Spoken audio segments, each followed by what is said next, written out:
You're showing up, you're checking things off the list, you're doing all the right things, or at least it feels like it. But despite all that effort, your business growth feels a little stuck. Not broken, just heavier than it needs to be. What if the next big win in your business isn't about adding something new, but about taking a closer look at what's already there? In today's episode, I'm diving into how to review and reflect on your business so you can stop spinning your wheels and start focusing on what's actually working. We'll walk through a simple framework for assessing your business performance, reviewing your processes, and improving your operations without needing a fancy spreadsheet or 10 hours of free time. Let's dive in. Are you that driven entrepreneur who believes that working harder holds the key to your dreams? Are you drowning in the day-to-day tasks, wishing you had more time to strategize and cast the vision for your business growth? Hi, I'm Donna Dubé, your guide on this entrepreneurial journey. I've walked in your worn-out shoes, burning the midnight oil, convinced that sheer hard work was the secret to success. Just one more email, one more task, until I found myself on a one-way track to burnout. But here's the twist in the tale. I discovered that success isn't just about working harder, it's about working smarter. It's about being intentional with our time. It's about steering our ship with focus, because no team, system, or automation can outperform a lack of direction. In this podcast, I'm sharing with you all the strategies for business growth that it took me years to learn. If you're ready to step out of the daily overwhelm so you can amplify your profits, then I'm ready to teach you. I believe the only limit to your business growth is the one you set for yourself. Go grab a notebook, warm up that cup of tea, and let's do this. Most business owners don't think about reviewing their operations until something's already gone wrong. Maybe a client is unhappy, or orders are getting mixed up, or your team's scrambling to try and keep up. The reality, by the time you notice there's a problem, you're often already bleeding time and money. Business operations works like a machine. Imagine a car that never gets an oil change or a tune-up. At first, it runs fine, but over time, it slows down, parts wear out faster, and eventually it breaks down. And your business is no different. If you never take a moment to clean up, to fine-tune, and to check the parts, it'll drag you down without you even realizing it.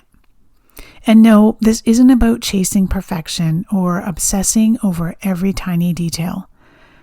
It's about being intentional. It's about knowing that regular check-ins allow you to spot what's working and what's not before things get out of hand. That way, you can make smart adjustments instead of scrambling to fix a full-blown crisis. When you get comfortable with reviewing your business on purpose, even when everything seems fine, you're setting yourself up for sustainable growth. You're giving yourself the space to focus on the high-impact activities that actually move the needle. You're helping yourself avoid burnout and frustration that comes with constantly putting out fires. At the end of the day, reviewing your operations is about doing less but earning more. It's about building a business that actually works for you, not one that keeps you stuck in the weeds. And that's the kind of business freedom I know you all want. So let me break this down into something that you can actually use, because you know me, I like to have tangible, check-offable frameworks that we can actually put in place. So I call this the 3-part business review. It's not complicated. In fact, the whole point is to make things less complicated. So we're going to walk through assess, identify, and refine. So let's start with assess. What's working? This is the part most business owners skip because, quite frankly, it doesn't feel urgent, right? It's not a fire. But this is where your clarity starts. So I don't want you to skip this step. Think of this like looking under the hood before your engine starts smoking in your car. So what exactly are you going to assess? Well, first thing is revenue sources. Where is your money really coming from? Not what's supposed to be your main offer, but what's actually driving sales. For example, I had a client who spent months putting together this group program and then, of course, selling the group program, thinking that this was her bread and butter. But when we actually broke it down, 80% of her revenue was coming from a small handful of VIP clients. VIP day clients, not the group program. And that insight actually helped her simplify. She was able to raise her VIP day pricing and stop wasting energy trying to force something that wasn't performing for her and her business. The second thing I want you to look at when you're assessing is your time. Where are you as business leaders spending your time? Which tasks are actually moving the business forward and which ones just make you feel productive without a real return? Are you endlessly tweaking graphics, organizing your ClickUp boards, or rewriting Instagram captions? Those might give you the illusion of momentum, but they're not likely to be tied to revenue or growth. So where are you spending your time? And the next area to look at is your clients and leads. Where are your best fit clients coming from? Not just where people hear about you, but where the right people convert and stick around. If you're getting high-paying, low-maintenance clients through referrals, but you're spending hours setting up and doing reels and dancing on TikTok, hoping someone sees you, that's a clue there's a misalignment. Remember, you don't need to be everywhere. You need to be where it's working. So if right now word of mouth and referrals is how you're getting your clients, double down on that. And don't waste your time doing something that isn't giving you a return. How you figure that out is to actually go and look, where are my right fit clients coming from? And then finally, your energy. Because unfortunately, our bodies are not made like machines where we can just continuously work. So ask yourself, what's feeling easy and energizing?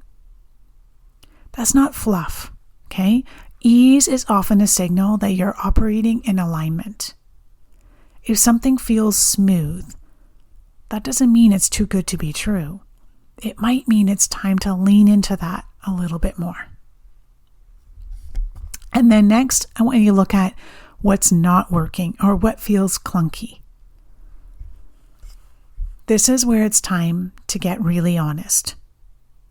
Not judgmental, no guilt, no drama, just honesty. Look at your systems that require micromanaging. If you're constantly having to check in on your VA to make things get done, if you're re-explaining the same thing to your OBM every month, that's a system problem, not a people problem. One client realized that her onboarding process took 7 emails, 2 reminders, and 3 follow-ups. And those were all done manually. So no wonder she started to get stressed out every time she got a new client, right? That's a time she should be excited and elated and looking forward to helping someone. But it actually caused stress because she didn't have a system for onboarding that new person. And for her, it was a lot of manual work and remembering, 2 more reminders and 3 follow-ups and 7. Whoa! Put a system behind it. Relieve that stress. Look at processes that drop balls. Think about your client delivery. Are clients missing information? Are chasing you for updates? Or are they unsure about their next steps? That's a sign that your process has some friction in it, right? If someone buys a course and doesn't get the login for 2 days or 3 days, that starts to erode trust, even if your content is superb and wonderful and exactly what they need. So look at that client delivery and make sure that your processes behind it are not causing clients to be confused or not have the information that they need. And the third piece here is marketing that drains you and doesn't convert. I talked a little bit about this on episode 102 when we were looking at saving costs within our small business. But maybe you're spending hours every week writing newsletters. Are people opening them? Or worse, they're opening, but they're never buying. This doesn't mean you quit marketing. It means you have room for improvement. It means you need to tweak your message, your offer, your channel. But first, you have to name something that's not working, right? I'm doing this process, this task each and every week, and I'm not seeing the results. And I get it. This stage can be uncomfortable for a lot of us because it feels like we're admitting to failure. But it's not just data. And once you see what's working, you can do something about it. It's just data telling you this is how much time you're spending, this is your return on investment. And now you get clarity, and now you get a chance to make a change. Which brings us to the last step in this 3-part framework, which is refine. What needs to be improved, simplified, or stopped? And here's where you get to play business designer. You don't have to burn it all down. Small changes can create big relief. So simplify what's overcomplicated. Do you really need 7 lead magnets?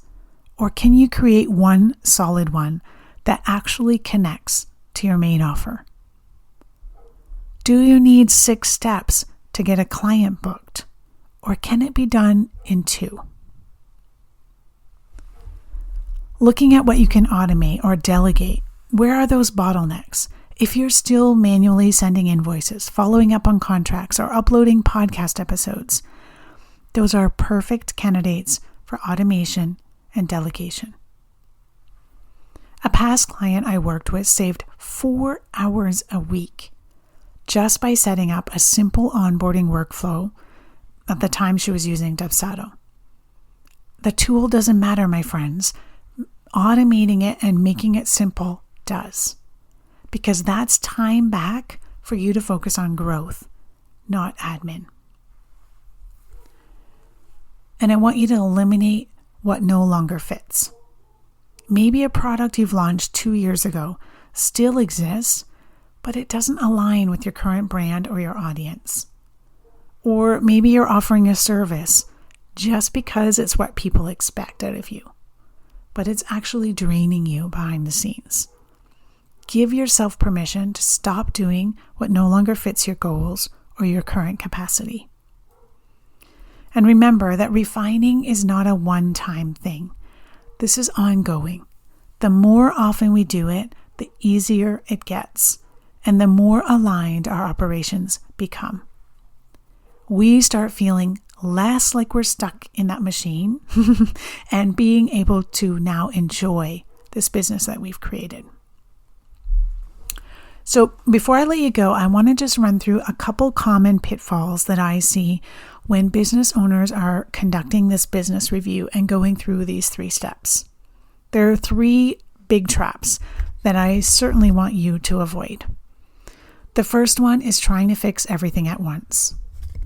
And I know this one is so easy to fall into, especially if you're a high achiever who wants results like yesterday. Once you start identifying what's not working, it can feel like a floodgate has opened, right? You suddenly see 12 broken systems, 4 clunky offers, and 3 awkward team processes, and your brain goes into panic mode. Let's just overhaul everything. Please don't. Trying to fix it all at once is like deciding to, renovate your entire house in a weekend. It's not going to work. You'll end up frustrated, exhausted, and probably worse off than when you started. So instead, I want you to choose one area to focus on. That could be client delivery. That could be onboarding. Could be your weekly schedule, your sales funnel, whatever it is, but pick one. And the goal here is to make traction in this one area, not total transformation overnight. Step 2 is only focusing on what's broken. So this is another trap that I see business owners fall into. And here's why. You're putting all your attention on what's not working and completely ignoring what is. And when you do that, you miss out on your biggest shortcut, which is doubling down on what's already performing. Your wins are data. Your strengths are strategy. Don't overlook them just because they're not speaking the loudest. Don't only focus on what's broken. Make sure you take the time to double down on what is working. And the third trap is just overcomplicating this business review. So if you find yourself going down a rabbit hole and wanting to build, a 3-tab, 4-tab spreadsheet and color coding and doing a 3-hour audit, hit the pause button. Yes, data can help. And yes, you want clarity. But no, you don't need to make this harder than it needs to be. A business review doesn't have to be a formal quarterly event with pie charts and pivot tables. It can simply look like you grabbing a notebook, setting a timer for 30 minutes, and asking yourself some questions. What's working? What's not? What needs to change? That's it, my friends. You don't need a fancy tool, just some honesty, a little bit of reflection, and the willingness to follow through. Remember, simplicity scales. Complexity keeps you stuck. So I want to give you a hypothetical example to show you how powerful this process can be and how small tweaks can create big results. So imagine we've got a business owner. We'll call her Sally. She runs a service-based business and is feeling maxed out. Calendar's packed. She's constantly switching gears between clients. And even though she's busy, her revenue has hit a plateau. From the outside, things look fine, but she's stuck. Now, if Sally were to pause and to do a business review using the framework that I just shared with you, here's what might happen. In the assess stage, she looks at where her revenue is coming from and realizes that 80% of her income is tied to just 2 core services. Yet she's offering 7, which means 7 systems, 7 client paths, and a whole lot of operational friction behind the scenes. So next, she identifies what's feeling clunky. Her onboarding process is all over the place. She's got no automation. Clients keep asking her the same questions over and over, and there's lots of back and forth emails that are eating up her time. And finally, in the refine stage, she decides to cut the low-performing offers, streamline her onboarding with a simple automated sequence, and clean up her client communication flow. Even without changing her marketing, she sees a shift, right? Less stress and mental clutter, a better client's experience, more capacity to grow without working longer hours. This isn't about blowing up your business. You see this? It's about doing less more intentionally so you can run things with more ease and definitely more profit. All right, so if you're listening and you're thinking, okay, I probably need to do this, here's a quick way to get started. Again, no fancy tools required. Block off 1 hour this week. Find 1 hour any day this week, just one. And walk through these 3 simple prompts. What's working? What's not? What needs to change? That's it. You don't need a full day retreat or a massive spreadsheet to make progress. just start by zooming in on the biggest friction point in your week, the thing that constantly slows you down, that gets pushed to the bottom of your to-do list and feels like a mental weight. Maybe it's your onboarding. Maybe it's your content creation. Maybe it's your schedule. Maybe it's the taxes. Whatever area that is, choose one area and ask, what small adjustment could make this feel lighter or work better? Small tweaks lead to big shifts when done consistently. If this episode resonated with you, I want to challenge you to make time this week for your business check-in. Even just 15 to 20 minutes can surface insights that change how you operate. And after you do it, I want you to tag me or send me a DM. I'd love to hear what you uncover.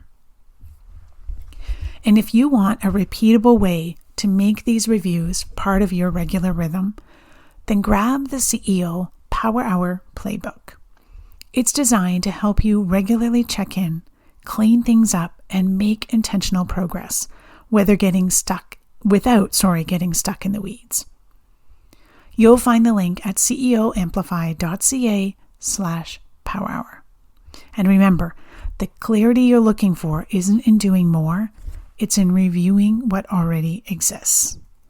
You've already built something powerful. Now it's time to make sure it's working for you. So go grab the CEO Power Hour Playbook. The link is in the show notes. Thanks again for listening, and can't wait to see you all next week. Thank you for joining me on this episode of CEO Amplify. I appreciate you being part of our thriving community of ambitious business owners. If you enjoyed today's episode, I kindly ask you to share this podcast with a friend and take a hot minute to rate and leave a review. It would mean the world to me. Your feedback helps me reach more people and continue providing valuable content. Thanks so much for your support. Keep shining, and we'll catch you on the next episode.